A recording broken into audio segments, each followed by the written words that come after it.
Hello everyone. आज हम discuss करने जा रहे हैं लीड कोड डेली क्वेश्चन का क्वेश्चन नंबर 763 पार्टीशन लेबल्स। एक मीडियम लेवल का क्वेश्चन है। You are given a string S we want to partition the string into as many parts as possible so that each letter appears in at most one part. For example, the string ABA BCC can be partitioned into ABAB and plus CC. But partitions such as ABA, BCC और AB, AB, CC are invalid. तो आपको एक string दी गई है S नाम से variable में। आपको स्ट्रिंग को पार्टीशन करना है। पार्टीशन का मतलब होता है स्प्लिट करना, और स्प्लिट करना है as many as parts possible. मतलब एट मैक्स अगर आपकी n लेंथ की स्ट्रिंग है तो आप एट मैक्स n पार्ट्स में स्प्लिट कर सकते हो, बट कुछ कंस्ट्रेंट्स हैं जिससे वो पार्ट्स अग्री करने चाहिए स्ट्रिंग में जो पार्टीशन हुए हैं। सबसे पहला कंस्ट्रेंट कि जो एक लेटर है ना वो एटमोस्ट वन पार्ट में होना चाहिए। जैसे कि एग्जांपल में दिखाया है, लेटर का मतलब है कि जैसे आपने ए लेटर लिया, अगर वो फर्स्ट पार्टीशन में है तो सारे के सारे अकरेंस जो होने चाहिए ए लेटर के वो फर्स्ट पार्टीशन में होने चाहिए। और वो एग्जांपल में बताया भी गया है कि क्यों बाकी दो पार्टीशन ABA BCC और जो सेकंड वाला है वो इनवैलिड है, क्योंकि उसमें ए जो है वो दो अलग पार्टीशन में है। Note that partition is done so that after concatenation of all the parts in order, the result string should be S। मतलब ये ट्रिवियल बताया गया है कि पार्टीशन को जब हम पार्टीशन कर रहे हैं, जब हम उनको दोबारा कंकैटिनेट करेंगे तो एक ओरिजिनल स्ट्रिंग आनी चाहिए। मतलब आपका जो पार्टीशनिंग करने का ऑर्डर है वो ऐसा नहीं होगा कि आप पहले लास्ट में पार्टीशन करो देन बीच में। आपको स्ट्री मतलब आपको लेफ्ट टू राइट पार्टीशन करते हुए चलना होगा। Return a list of integer representing the size of these parts. अब जब आप पार्टीशन कर लोगे तो आपको एक्चुअल स्ट्रिंग रिटर्न नहीं करनी है पार्टीशंस की, आपको उनका साइज रिटर्न करना है। और साइज में आप जैसे फर्स्ट पार्टीशन की साइज 3 रिटर्न करोगे तो वो खुद ही पता मतलब इम्प्लिसिट होगा कि वो 0 to 3 वाली पार्टीशन है, देन 3 से आगे जितना भी होगा। कंस्ट्रेंट देख लेते हैं। जो स्ट्रिंग की लेंथ है वो लेस देन और इक्वल टू 500 है, और स्ट्रिंग में लोअर केस इंग्लिश कैरेक्टर्स हैं। तो चलिए, जो ऑब्जर्वेशन हमें इस क्वेश्चन को पढ़ने के बाद मिलती है एक बार उसको नोट डाउन कर लेते हैं। ठीक है, तो सबसे पहली ऑब्जर्वेशन, जो आपके पार्टीशन होते हैं वो नॉन ओवरलैपिंग होंगे, क्योंकि आपको कॉन्कैटिनेट करके अल्टीमेटली जो स्ट्रिंग है उसी को बनाना है। Second, each letter and its occurrence, मतलब एक लेटर मल्टीपल टाइम अकर कर सकता है स्ट्रिंग में। अकरेंस शुड बी प्रेजेंट इन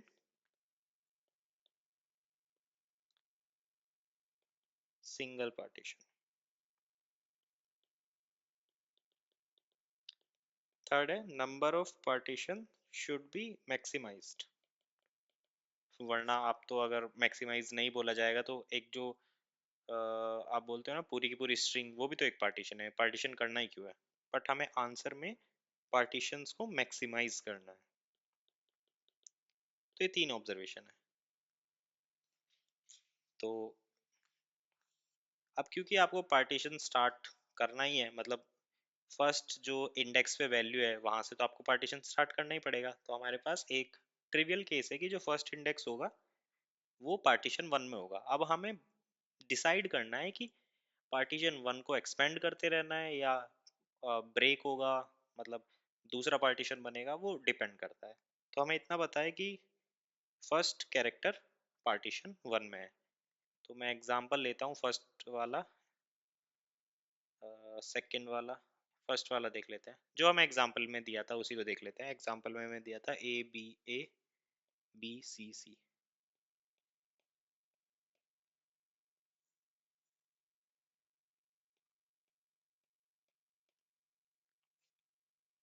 ठीक है, तो मैंने स्टार्ट करा फर्स्ट कैरेक्टर से। फर्स्ट कैरेक्टर मेरे पास आ गया, ये है मेरा पार्टीशन वन। अब मुझे ये देखना है कि जो सेकंड कैरेक्टर होगा, क्या मैं उसको पार्टीशन वन में ऐड करूं या मैं उसे पार्टीशन टू स्टार्ट कर सकता हूँ। ग्रीडीली सोचा जाए तो मुझे पार्टीशन टू स्टार्ट कर देना चाहिए सेकंड से, बट जो हमारे कंस्ट्रेंट्स हैं उनको भी हमें दिमाग में रखना है। कंस्ट्रेंट्स के लिए, क्योंकि हमने ए फर्स्ट पार्टीशन में दे दिया है तो ए के सारे अकरेंस फर्स्ट पार्टीशन में होने चाहिए।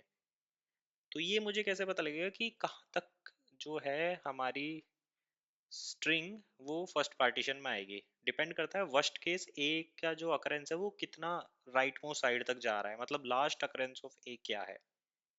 लास्ट अकरेंस ऑफ ए है सेकंड इंडेक्स, तो मैं इतना तो अपने फर्स्ट पार्टीशन में मुझे यूज करना ही पड़ेगा। ठीक है, तो मैं फर्स्ट पार्टीशन को ए बी ए दे देता हूँ। देन ए बी ए को यूज करने, जब मैंने यूज करा तो मैंने बी को भी अपने पार्टीशन में ले लिया। अब बी की भी अपनी कुछ कंस्ट्रेंट्स है। अगर मैं बी को देखूँ तो उसका भी जो सबसे राइट मोस्ट इंडेक्स होगा वहां तक की स्ट्रिंग में मुझे अपने पार्टीशन में, करंट पार्टीशन में ही चाहिए होगी, अदरवाइज हमारे कंस्ट्रेंट वैलिडेट नहीं कर पाएंगे। तो बी का जो सबसे लास्ट अकरेंस है वो है 3, तो मेरे को ये पार्टीशन को एक्सपेंड करना पड़ेगा 3 तक। तो ये ए बी हो गया। अब क्या मैं सी को इस पार्टीशन में लूं? लेने को ले सकता हूँ, बट मुझे तो ग्रीडीली मैक्सिमाइज भी करना है ना अपने पार्टीशन को। तो क्या मेरे पास कोई ऐसी मजबूरी है कि मुझे सी को पार्टीशन वन में ही लेना पड़े? आंसर इज नो, क्योंकि सी तो एक फ्रेश स्टार्ट कर रहा है। तो मैं सी को पार्टीशन टू से स्टार्ट कर सकता हूँ। देन सी का जो लास्ट अकरेंस है वहां तक मुझे चाहिए ही होगा, तो ये पार्टीशन टू, उसके बाद स्ट्रिंग ही खत्म हो जाएगी। तो मैं बेस्ट पॉसिबल सिनेरियो में टू पार्टीशंस मैक्सिमम कर सकता हूँ। फर्स्ट का जो साइज होगा 4, सेकंड का 2। और यही हमारा एग्जाम्पल, जो क्वेश्चन में मैं एग्जाम्पल दिया था उसका आंसर था, ए बी एंड सी सी। तो इसका आंसर होगा 4,2। सेकेंड ऑब्जर्वेशन लिख लेते हैं।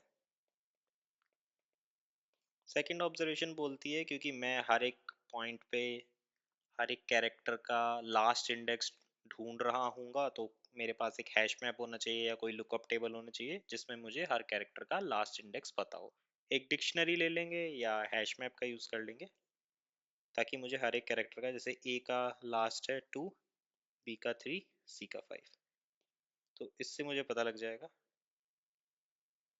मेरा एक एक्सपेंड करने का चलता रहेगा सिनेरियो।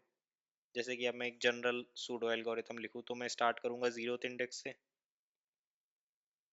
जैसे ही मैं जीरो इंडेक्स पे जाऊँगा तो मैं देखूँगा कि इसका जो वैल्यू है, उस वैल्यू का जो आप बोल सकते हो लेफ्ट और राइट, हम दो वेरिएबल्स ले लेंगे। जैसे लेफ्ट जीरो पे होगा, राइट भी जीरो पे होगा, जस्ट लाइक विंडो। विंडो नहीं, आप बोल सकते हो उस पार्टीशन के लेफ्ट और राइट इंडेक्स, जिससे हमें पता लगेगा कि पार्टीशन कहाँ तक है। जैसे ही मैं फर्स्ट इंडेक्स पे जाऊंगा, मैं अपना जो राइट इंडेक्स है उसको अपडेट करूंगा बेस्ड ऑन उस लेफ्ट इंडेक्स पे जो कैरेक्टर कैरेक्टर था उसका लास्ट इंडेक्स क्या था। तो लेफ्ट इक्वल्स टू जीरो पे जब राइट एक्सपेंड होगा तो राइट पहुंच जाएगा आपका 2 पर। फिर मैं लेफ्ट को सेकंड इंडेक्स पे ले जाऊंगा, लेफ्ट 1 पे आ जाएगा। 1 पे बी है, बी का राइट इंडेक्स होगा 3 पर, तो राइट 3 पर अपडेट हो जाएगा। फिर मैं लेफ्ट को सेकंड इंडेक्स पे ले जाऊंगा, सेकंड पे दोबारा से आएगा, ए इक्वल्स टू 3 है, राइट ए इक्वल्स टू 2 है। मतलब हम उसी लेफ्ट भी उसी पे है और राइट भी उसी पे है। राइट को मैं अब अपडेट नहीं करूंगा, मतलब ऐसा नहीं है मैं राइट को 2 कर दूंगा, राइट हमेशा मैक्सिमाइज होगा। फिर मैं लेफ्ट इक्वल्स टू 3 पे जाऊंगा, राइट फिर भी 3 पे ही रहेगा, और जो लेफ्ट इक्वल्स टू 3 पर वैल्यू है बी, उसका भी मैक्सिमम राइट मोस्ट इंडेक्स 3 है, तो राइट फिर भी 3 पे रहेगा। फिर मैं लेफ्ट को 4 पे लेके जाऊंगा। अब जो है मेरा लेफ्ट जो है वो राइट के आगे जा चुका है, ये मुझे एक इंडिकेशन देगा कि मेरा पार्टीशन खत्म हो चुका है। अब यहाँ से नया पार्टीशन शुरू होगा। जैसे ही नया पार्टीशन शुरू होगा हम दोबारा इस जगह पर पहुंच जाएंगे लूप में, बस लेफ्ट जीरो की जगह लेफ्ट इक्वल्स टू 4 होगा और राइट इक्वल्स टू 4 होगा, और हम दोबारा से इसी सिनेरियो में होंगे। एक एड ऑन सिनेरियो भी ले लेंगे जब आपका लेफ्ट जो होगा should be less than total length of the string, otherwise हम आउट ऑफ बाउंड चले जाएंगे एरे के। That's it. जितनी बार ये वाली कंडीशन बनेगी when left is greater than right, इसका मतलब है हमें पार्टीशन मिलेगा। हम कोई भी एक काउंटर रखेंगे और उसको प्लस इक्वल टू वन कर देंगे। Oh sorry, plus equal to one नहीं करेंगे, वहां पर हम साइज कैलकुलेट कर लेंगे। साइज हमारा राइट माइनस लेफ्ट होगा और वही हमारा उस पार्टीशन का आंसर होगा। तो जैसे जैसे हम अपने आंसर एरे में पार्टीशन का साइज अपेंड करते रहेंगे और लास्ट में उस एरे को रिटर्न कर देंगे जो हमारा सॉल्यूशन एरे होगा। तो चलिए इसी लॉजिक को एक बार पाइथन में कोड कर लेते हैं। तो चलिए जैसा हमने डिस्कस करा था, सबसे पहले जितने भी राइट मोस्ट इंडेक्स है हर एक कैरेक्टर के, उसको एक डिक्शनरी में स्टोर कर लेते हैं। डिक्शनरी का नाम दे देते हैं लास्ट। एक डिफॉल्ट डिक्शनरी यूज कर लेते हैं। वैसे नॉर्मल डिक्शनरी भी काम करेगी यहाँ पर। For index and value in string, enumeration का यूज करेंगे। Last of value equals to index. तो जब फर्स्ट टाइम हम किसी वैल्यू के अगेंस्ट इंडेक्स को स्टोर कर रहे होंगे तो वो उसका उस टाइम का सबसे राइट मोस्ट इंडेक्स होगा। देन अगर हम नेक्स्ट टाइम सेम वैल्यू को अपडेट कर रहे होंगे तो उसका अपडेटेड इंडेक्स होगा। तो इवेंचुअली सभी वैल्यूज का लास्ट इंडेक्स बन जाएगा इस डिक्शनरी के अंदर। देन हम एक फंक्शन को यूज करेंगे जो हर एक पार्टीशन का लेफ्ट मोस्ट इंडेक्स लेगा और वो देखेगा कि वो पार्टीशन कहाँ तक एक्सपेंड हो सकता है और देन उसका राइट मोस्ट इंडेक्स रिटर्न कर देगा। फंक्शन का नाम दे देते हैं एक्सपेंड लेफ्ट, एक आर्ग्यूमेंट जो हम इनपुट लेंगे।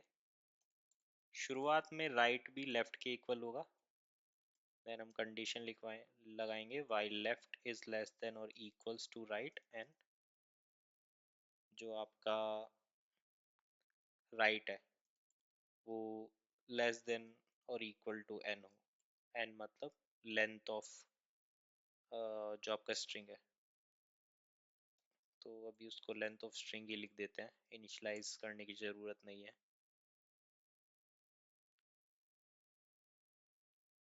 देन हमें पता करना है कि जो हमारा राइट मोस्ट इंडेक्स है वो अपडेट मतलब कितने उससे अपडेट हुआ है। तो हमें क्या करना होगा, हमें एक अपडेटेड वैल्यू चाहिए होगी। वो वैल्यू हमें मिलेगी right is equal to right maximum of current right और जो इस प्लेस पे जो कैरेक्टर है उसका राइट मोस्ट इंडेक्स। तो इस प्लेस पे जो कैरेक्टर है वो मिलेगा हमें एस ऑफ लेफ्ट से, जिसको हम लास्ट डिक्शनरी में ढूंढेंगे।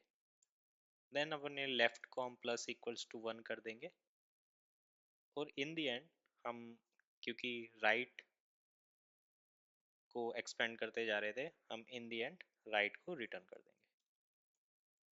जब ये लूप ब्रेक हो जाएगा। अब हम आउटर लूप को इनिशियलाइज कर लेते हैं जिसमें हम एग्जैक्टली कितने पार्टीशन मिले हैं उसको स्टोर करने वाले हैं। तो अपना एक आंसर एरे को इनिशियलाइज कर लेते हैं। अल्टीमेट जो बाहर वाला लेफ्ट होगा उसको इनिशियलाइज कर लेते हैं, जीरो से इनिशियलाइज होगा। while this left is less than length of string, अब हमें राइट मिलेगा जो ये फंक्शन हमें रिटर्न करेगा करंट लेफ्ट के लिए।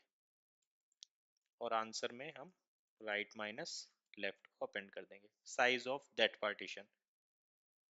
फिर हम करंट लेफ्ट को जो हमें राइट अपडेटेड मिला है वहां तक पहुंचा देंगे ताकि अगेन ये लूप रन करे और इन द एंड हम अपने आंसर को रिटर्न कर देंगे। तो कोड में तो यही था, एक बार इनपुट टेस्ट केसेस को रन करके देख लेते हैं। ओके, तो टाइम लिमिट एक्सीड है। हमारे पास दो वाइल लूप है, इनमें से किसी एक में इशू होगा। जल्दी से डीबग कर लेते हैं। फर्स्ट वाइल लूप में हमें लेफ्ट को तब तक अपेंड करना है, तब तक ऐड करना है प्लस वन जब तक वो राइट से कम ना हो और अल्टीमेटली राइट की वैल्यू लेस देन स्ट्रिंग ना हो।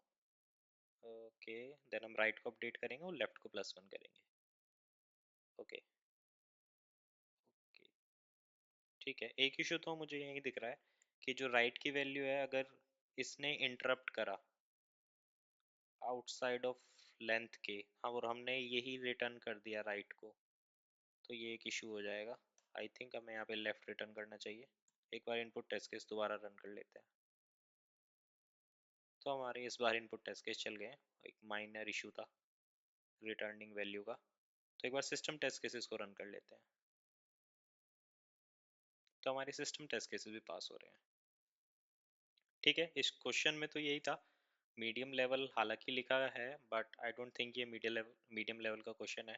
आपको जस्ट सिमुलेट करना है जो बोला गया है, और वो सिमुलेट करने के लिए आपको सिर्फ इस डेटा स्ट्रक्चर का यूज़ करना है, ताकि आपको कहाँ तक करंट पार्टीशन को एक्सपेंड करना है ये इजीली पता चल जाए। उसके बाद तो सिंपल एल्गोरिथम आपको लिखनी है। तो आई होप इस वीडियो को देखने के बाद आपको एक बेटर अंडरस्टैंडिंग मिली होगी कि ऐसे क्वेश्चंस को टैकल कैसे करना होता है। तो मिलते हैं किसी और वीडियो में, किसी और ट्यूटोरियल में। तब तक के लिए बाय बाय।